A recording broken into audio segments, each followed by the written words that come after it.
আসসালামু আলাইকুম বন্ধুরা, কেমন আছেন? আশা করি ভালো আছেন। আমি আল্লাহর রহমতে ভালো আছি। তো বন্ধুরা, আজকে একটা অন্যরকম অন্য স্বাদের একটা ইলিশ মাছের রেসিপি নিয়ে আসছি বন্ধুরা। এখন আমি দিয়ে দিচ্ছি তেল দিয়ে আমি এখন 2-3 শুকনো মরিচ দিয়ে দিচ্ছি। দিয়ে এখন আমি একটু 1 চামচ সরষা দিয়ে দিব। সরষা 1 চামচ দিয়ে দিচ্ছি বন্ধুরা। আর দিয়ে দিব পেঁয়াজ দিয়ে দিচ্ছি। এখন ভাজা দিব আর দিয়ে দিচ্ছি কটা কাঁচামরিচ। এখন আমি এটা ভালো করে ভাজা দেব বন্ধুরা।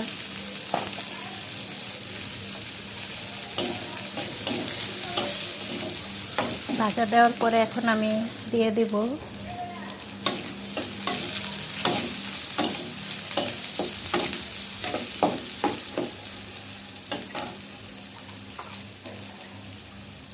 এখন আমি লবণ 1 চামচ দিয়ে দিচ্ছি, হলুদের গুঁড়া 1 চামচ, মরিচ 1 চামচ, জিরা 1/2 চামচ, ধনিয়া অল্প, কারণ যেহেতু আমি কাঁচা ধনিয়া ব্যবহার করব। দিয়ে দিচ্ছি পানিটা এখন আমি ভালো করে কষাবো। পানিটা কষানোর পরে এখন আমি দিয়ে দেব মাছ।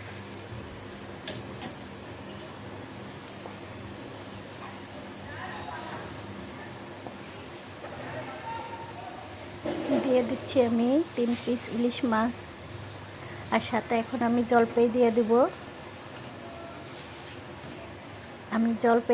এটা হচ্ছে চাঁদপুরের খাবার। চাঁদপুরে এই টকটা খুব পছন্দ করে। যদি ইলিশ মাছ চিংড়ি মাছ হয় তাতে এই খাবারটা এতটা মজা। এই গরমের ভিতরে এই খাবারটা খেলে অনেক ভাত খাওয়া যায়। আমি দিয়ে দিছি 5টা জলপাই, টুকরা টুকরা করে দিয়ে দিচ্ছি।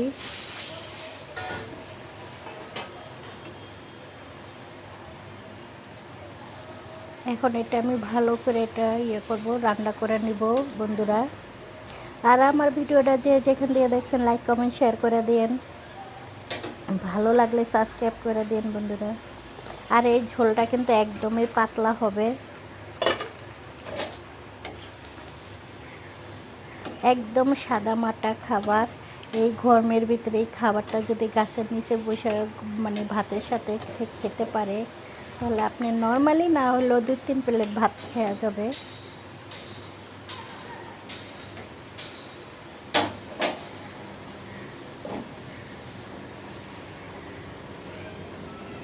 এটা এখন আমি একটু লাড়াচাড়া দিয়ে দিচ্ছি ভালো করে।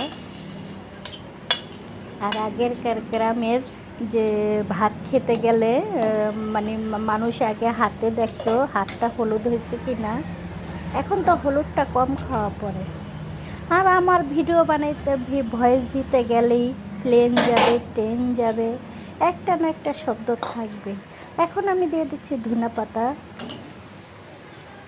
ছোট ছোট ধনিয়া পাতা দিয়ে আমি করছি। তো আমার হয়ে গেছে সাদা মাটা ইলিশ টক। এর তো একদম পাতলা ঝোল, অনেক মজা লাগছে। এটাতে আমি 2-3 প্লেট ভাত খাইতে এটা কোনো ব্যাপারই না।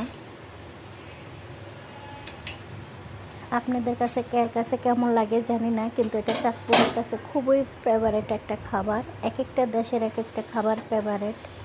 আল্লাহ হাফেজ।